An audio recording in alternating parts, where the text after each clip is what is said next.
សួស្តីបងប្អូនអរគ្នាតើយើងរៀនពាក្យមួយឃ្លាទៀត群众一起参加这树活动去云群群之翁中中一起吃安餐一爱呀鸡呀家知知数数数乌啊乌欧我和我花花到翁东东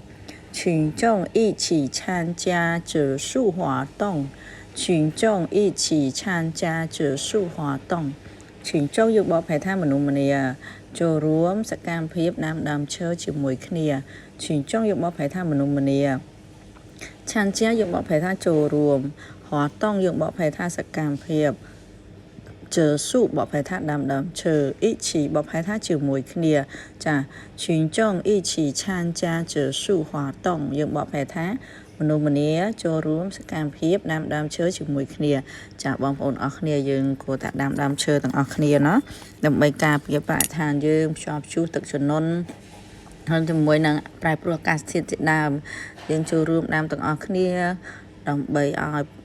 ផែនដីយើងកាន់តែល្អស្រស់ត្រកាលកុំឲ្យមានការខូចខាតជាច្រើនចាអរគុណបាយបាយ